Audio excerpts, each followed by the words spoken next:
90.3 WHPC now presents Law You Should Know. The law affects every aspect of our lives, our home, our jobs, and our recreational activities. Now, learn about the law and how to protect yourself against the loss of your liberty or property, and learn how to stand up for your rights and seek compensation when you have been wronged. Your host for Law You Should Know is attorney Kenneth J. Landau, a past dean of the Nassau Academy of Law, and frequently lectures to lawyers on ethics and avoiding problems with clients, and to the public on how to choose and use lawyers. This is Law You Should Know on the voice of Nassau Community College, 90.3 WHPC. Hi, this is Ken Landau, and welcome to Law You Should Know. Our guest today is attorney and author and resilient expert, Madam Markell, who's the author of Change Proof, Leveraging the Power of Uncertainty to Build Long-Term Resilience. This is going to be a very interesting book for lawyers and others who are evaluating their career and their life and maybe want to see what other possibilities are out there. Adam, welcome back to Law You Should Know. Congratulations on your latest book. Ken, it's a pleasure to be here with you. Thank you. Thank you for having me back. What prompted you to write this book? And also, you're a lawyer by background and training, and you moved on from the law and become a best-selling author and lecturer and have your other enterprises out there. So tell us how you moved beyond the law and what led you to write this book. Ken, it's interesting. I spent 18 years in the practice of law. So I wasn't just doing it for a little while and got sick of it or tired or burnt out from it. I did it quite a while. But at a certain point, I was noticing some things that were happening for me. I was angry. It was quite a bit of the time when I was practicing law. I was angry as a litigation attorney, so it was pretty good to be in that area, that field of the law when that was happening. But I was also exhausted. I was impatient, and I would actually start my day in the very beginning of the day, put my feet on the floor, and would feel anxiousness and feel even sometimes a sense of dread. And I'm not sure if there are folks that are listening to this right now can really identify with that. Starting the day in that state of energy, of being really just in a low place. And, but I had a job to do. I had many clients, and my wife and I, we had 4 kids to support and all the responsibilities of that. So I just got up, looked in the mirror, said, hey, get on with the day, get your coffee, get in the shower, get dressed, commute. I was commuting about an hour and a half each way into Manhattan for my work at that point in my career. And I just ignored it until on a particular day, a Saturday, actually, when I was supposed to be at my son's baseball game. Instead, I was lying on a gurney in the emergency room at Freehold Medical Center in New Jersey. And I had electrodes taped to my chest, and my fingers were numb and tingling. My heart felt like it was on the outside of my body, and I was sweating profusely. And I really thought inside that I wasn't going to get to see my kids that afternoon. And I was looking at my wife, and I felt this sense of like having let her down, and this shame really about the fact that I was so vulnerable. And I got really lucky that day, Ken, because when the doctor walked in, he said to me, Mr. Markell, your heart is fine, but you're having a panic attack, and probably brought on by too little sleep, too much stress, too much coffee, the usual cocktail. I mean, that's just what life was like. And I got to walk out of the hospital, and I got a second chance that day. I really got a reprieve. And ultimately, I didn't know what to do with that. I didn't know what changes to make. And I started reading some books and things like that. I remember Scott Peck's book. Dr. Scott Peck wrote this book called The Road Less Traveled. I started reading that book. But I was still having trouble, especially getting up in the morning and going to sleep. I had trouble falling asleep at night. And on a particular night where I couldn't get to sleep and was watching TV, and this movie came on, this old movie called Jerry Maguire. And I love that movie. It's such a great Hollywood flick, right? With all the great lines, show me the money. And you had me at hello, and you complete me, which is a funny one with my wife and I. But I'm watching this movie, and it gets this part near the end where Jerry Maguire introduces us to his mentor, Dickie Fox. And this is old school guy in this seersucker suit in his old office. And he says to Jerry something like this. He goes, in truth, I've failed as much as I've succeeded, but I love my wife and I love my life. And I wish you my kind of success. And Ken, when I heard those words, I knew I needed to just get up, turn the TV off, and get in bed, because I I knew I was going to sleep, and I already knew what the ending of the movie was. And sure enough, I did. I slept like a baby that night. And when I woke up the next morning, I put my feet on the floor. I was just expecting that same old feeling, that dread kind of feeling. And instead, when my feet hit the floor, something inexplicable happened. I said something like the words out of my mouth were not an expletive like they sometimes were. Instead, I said, I love my life. I actually said those words that next morning, those 4 simple words. I gave a TED Talk where I tell a little bit of this story in this TED Talk a few years ago. But that was the beginning of a shift for me, Ken, a beginning of a change.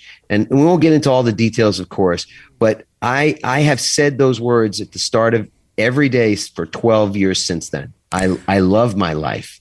And 2.5 years after that, I had reinvented my career path and wrote a book about it called Pivot. And, it led me to be on your show the very first time. And now I'm here again to talk about this even deeper topic beyond Pivot, which is about becoming change proof, about how we develop resilience for ourselves. But that's the origin story. And I'm sure that can be a valuable lesson for many other lawyers and others out there, especially in light of COVID, who are reconsidering their life or the stress they're feeling, maybe a dramatic episode as you came close to. So how can they make sense of that and perhaps pivot or redirect their life and their focus before it's too late? I get to speak to lawyers frequently. I'm a keynote speaker. I get to travel the world to do that. And these days I travel the world on Zoom to do that. Lawyers are among the most burned out people on the planet. I think only second to doctors. And when it comes to mental health, they're in trouble. When it comes to addictions and things like that, they're in trouble. Lawyers are, these warriors. And I am still a lawyer. I just don't practice anymore. But I know what it's like to be a warrior in so many ways, to have all these responsibilities to do the work that lawyers do, manage their clients and manage their time and everything else that's required of them. But what's missing for them is a system to become more resilient. That what's missing is a way to systemize the development of their resilience. And the way that you do that is by creating rituals for recovery. That's what's missing from the law. I know it sounds a bit audacious to say that, but I've got enough distance on my life as a lawyer and having written this book, Change Proof Now, to be able to say that without any trepidation. Lawyers don't have enough recovery time. Now, some of you guys may be listening and go, hey, that's the point, right? Isn't that the whole issue? I got to bill a certain number of hours. I can't add recovery time into it. But what my book, and I think the conversation we can have, talks about is how even the smallest recovery period during the day ultimately can produce mental, emotional, physical, or even spiritual resilience at greater and greater levels. And that's what I've learned. So on one hand, if we can, we might, as you did, it might be possible to leave the law and use those skills in another pursuit. But even if we're not ready or able to do that, we can take a time out, so to speak, to build some of that into our day and our parts of our day and our life to preserve our life and to allow us to have a focus and a better life. Indeed. I wrote a book called Pivot because it was about my reinvention of my career path. And so people that might be wanting to leave the law, the book Pivot's a great read for them. And there's a chapter in that book about resilience. Now I've written a book that's called Change Proof. And this is a book about resilience itself, where embedded in this is the concepts of pivoting, this ability to be agile and make changes and embrace changes, et cetera. But the bigger topic now is how it is that we are resilient, because without our resilience, we can't succeed at anything. You want to write a book. Do you know how agonizing it is? How much hard work goes into writing a book? You want to be a parent. How much work goes into being a parent? You want to have great relationships, great health, great clients, a great financial life, great career. All of these things take a lot of work. They're very depleting. But the one thing that we can do to succeed in every one of those areas is develop holistic resilience for ourselves. That's why, this book is based on research of 3,000 plus business leaders all across the globe, from Fortune 50 companies to startups, and many, many, many lawyers, either in law practice or people that have worked in organizations as general counsel, and et cetera. And the research that we've done show us that our resilience really comes down to 4 specific zones. And we've got to develop certain rituals to be able to produce recovery in those 4 specific zones. And the assessment is wonderful because for people that want to take it, it's literally 3 minutes long. It's 16 questions. And one of the series of questions that I love the most, because in having aggregated the data and looking at what we've been able to learn from it, we found in question 13 as an example, we asked the question, are you engaged in a livelihood that's in line with your core values and beliefs? And I got to believe that just across the board, lawyers would say that. Across 3,000 leaders that we've assessed, 85% of the folks who were surveyed say, yes, I'm engaged in a livelihood that's in line with my core values and beliefs. That's why people went to law school. They wanted to make a difference. They wanted to do something, positive and fulfilling with their lives. But then the very next question 14 says, there's a disconnect or a gap between what I say is important in my life and how I actually allocate my time and my resources.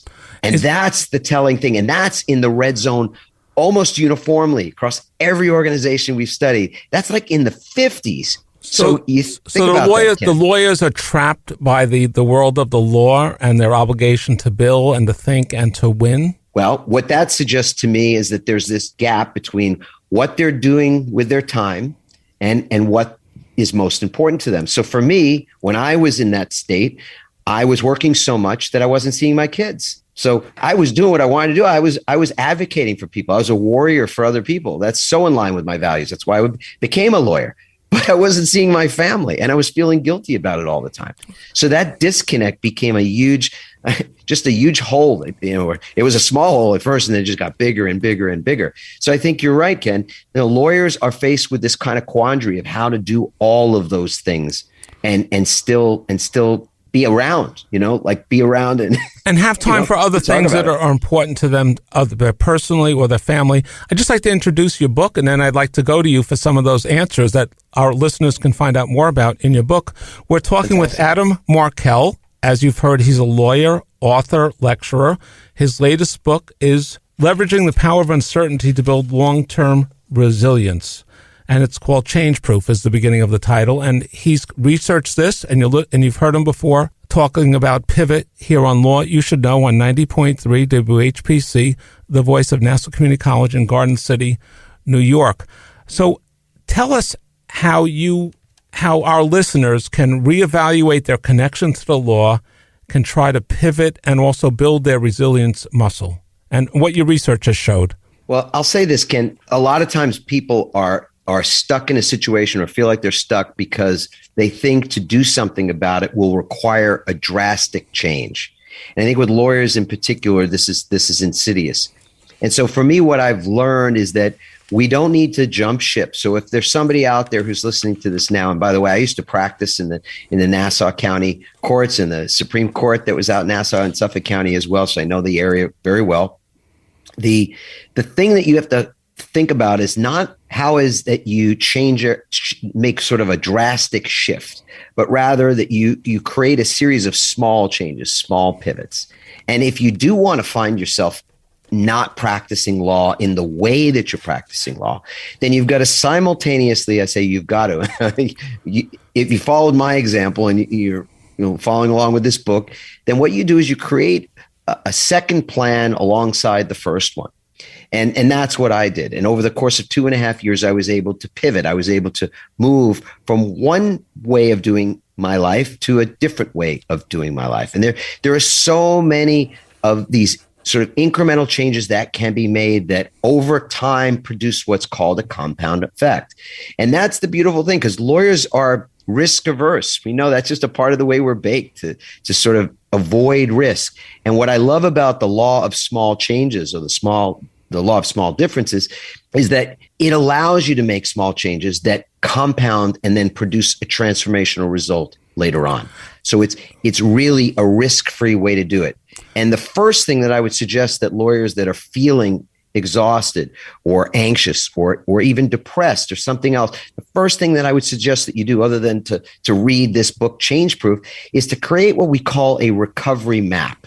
And a recovery map is simply finding one tiny little change one small change that you can make in each of these 4 recovery zones. So, for example, when I gave my TED Talk and it was published, a woman got in contact with me. She's a CEO of a hospital. And she said, you know what? The story you told on that TED stage just happened to me. Like literally last week, I ended up in the hospital, an anxiety attack, thinking it was a heart attack. She says, and now I don't know what to do. I can't tell the senior team, the leaders on this team, because I'll spook them, I'll scare them, and I'm supposed to be there to support them. I don't know what to do.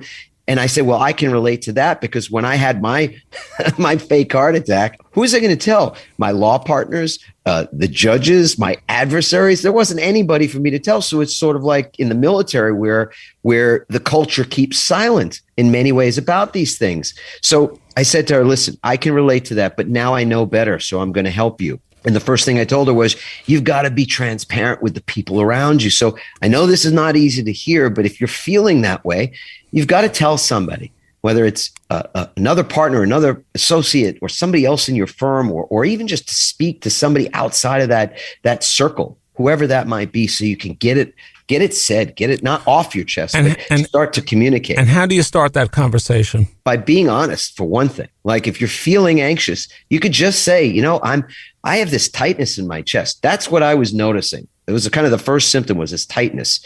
I would get it in the morning when I got into the subway, and I would get it sometimes at the end of the day. And I was drinking a lot of coffee too, to just kind of keep my energy up. I was amped up a lot. I was like I said, easy to anger. I was impatient with people. Anyway, and I was having trouble sleeping. There's a lot of symptoms. So if you're looking at where you are in your life right now, just say, you know, are these things signs of something else? And then tell somebody about it. I'm feeling anxious. I'm feeling this tightness, et cetera. So that's the first thing. The second thing that we did with Denise, the CEO of this hospital, was to look at where she could apply this recovery map. So mentally, what could she do differently? The first thing she said was, I'm going to start my day with 10 minutes of stillness, of silence in the morning, as opposed to picking up the phone, which is what she always did. It was right by her bed. She picked it up immediately, started checking for messages and even social media and whatnot. So now she takes those first 10 minutes just to herself. She does not touch technology those first 10 minutes. That's a tiny little change, but it's just one area mentally. Then emotionally, she was recognizing she was very triggered by a lot of the things she was watching on TV, and she was watching TV at night before she went to bed. So a small change we made, she stopped watching TV at night and instead began reading. She wanted to read books. She had a lifelong learner, just wasn't finding any time to do that for herself. So instead of watching TV, she replaced that with reading at night. Then on the physical side, well, she wasn't getting out from her desk. She wasn't doing anything really on a habitual basis to exercise her body. They said, listen, don't start with running. Don't start with lifting weights. How about just walking 20 to 25 minutes a day? And that's what she began to do. In the middle of the afternoon, it was at 12, 1 o'clock, before or after lunch, she went for a 20 or 25-minute walk. Simple, small change, but she did it every day. And then on the spirit side, on the side of the spiritual, not a religious spirituality, but just a connection, like something in her heart that's tied to her values, something that she wanted to. So for her, she wanted to be more connected to the memory of her grandmother who'd passed away. So she started to knit. Her grandmother was a knitter. She started to knit. And so she took up this hobby where she would do some knitting, even sometimes while she was in the office, just as a way to keep her hands moving in a meeting or some other thing. She started to knit. And that was her first recovery map in those 4 areas: mentally, emotionally, physically, spiritually. She committed to those small changes. And then she used me as an accountability partner for quite a while. But the fact of the matter is, if you choose to do something like this, you can ask a colleague, you can ask a friend, you can ask a family member to simply check in with you once a week, once a month. How are you doing with that?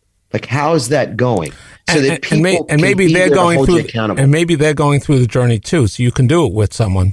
Absolutely. Yes, Ken. So it's not necessary for someone to leave the legal profession or another profession, but they just have to change their approach and integrate these other activities into their day and their routine so they'll be better mentally and physically. To be really specific about it, they don't have to leave the law. I didn't need to leave the law, but I was not equipped to stay in the law without getting sick, frankly. Right. What they have to do is develop their resilience. They have to develop this capacity to become change proof. That's the thing, Ken.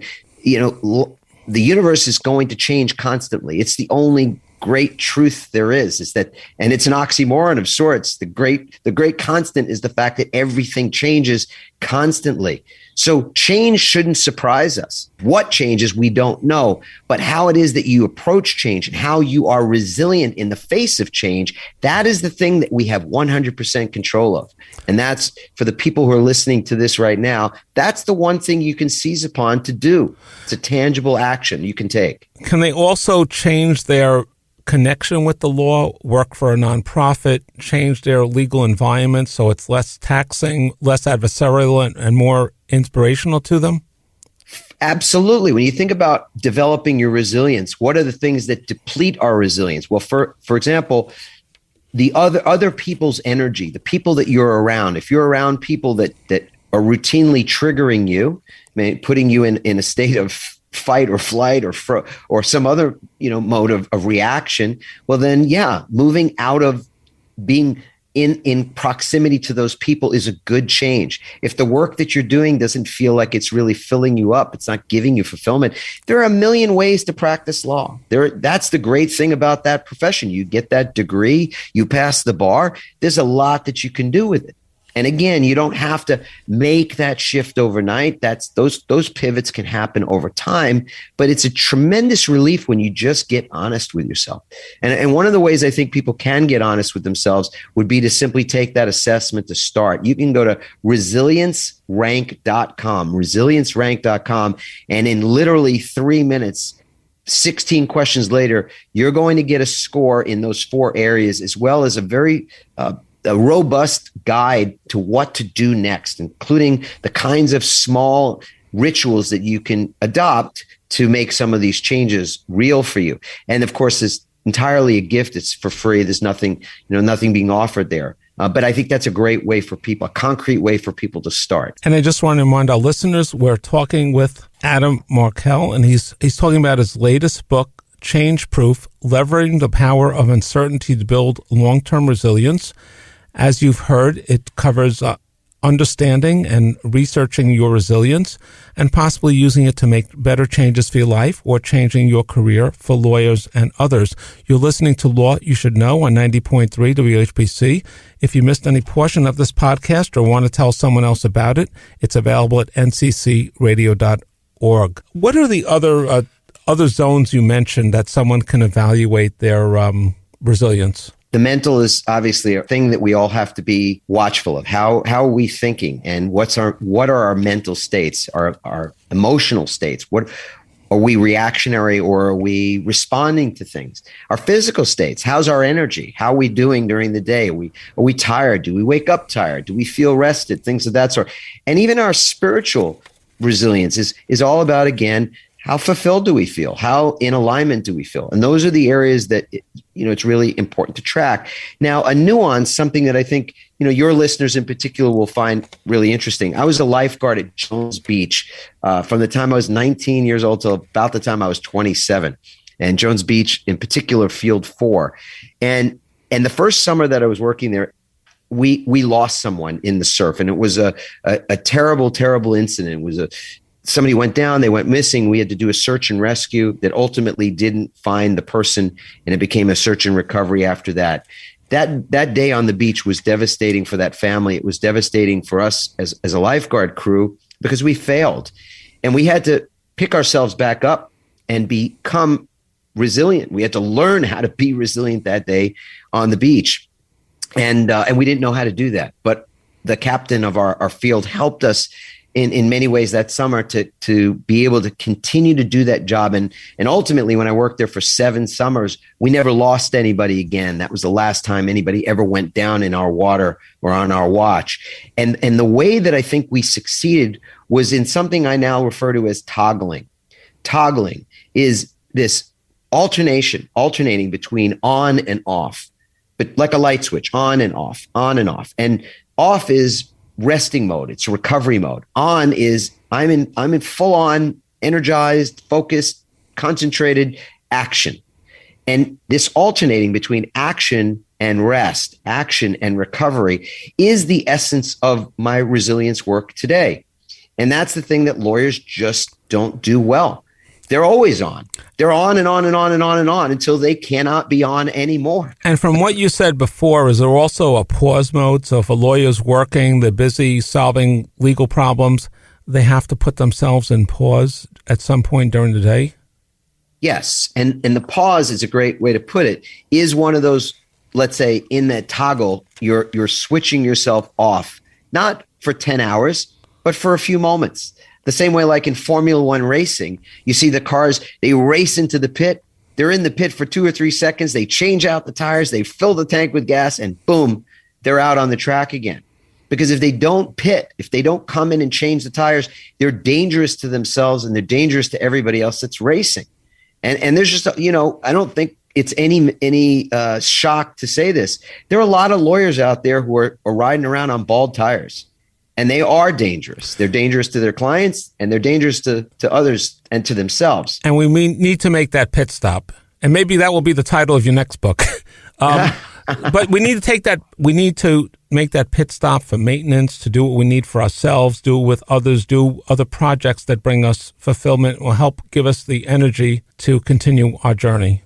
Indeed. What else would you like? What other suggestions would you like to make to lawyers about building their long-term resilience? Well, I think, frankly, they've just got to get started. I mean, that's sort of the bottom line here, is that, it's one thing to think about these things and to even philosophically nod in agreement where, a lot of lawyers may be multitasking as they're listening to this right now. They might be doing a myriad of things as it's happening.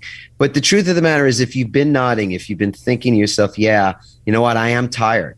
I may not be burned out, but I could see myself getting burned out, or I know people who are burned out. Well, then, frankly, this book, Change Proof, is a book for you. It's a book for them. It's a gift to give to people. It's a gift to bring to your law firm because, and of course, I would love the opportunity to come in and present, speak, deliver a workshop. All that's always on the table because it's the work that we do. But the fact of the matter is that when I was in trouble as a lawyer, when I was feeling this way, it was a book that kind of was my buoy. To go back to that lifeguard idea or that theme, what I held on to at that time when I was really feeling lost and alone was this book by Scott Peck, this book that I held on to and read and began to explore some things that I was previously just oblivious to. So that would be the thing I would say. It's a call to action. Adam, just give us that website for that free resilience test one more time. Sure. ResilienceRank.com or ChangeProof.com. That's where they can get either the Resilience Rank assessment on that site and or the book, Change Proof. Okay. Thank you very much. I'd like to thank attorney Adam Markell for being our guest on Law You Should Know and telling us about his latest book, Change Proof, Leveraging the Power of Uncertainty to Build Long-Term Resilience.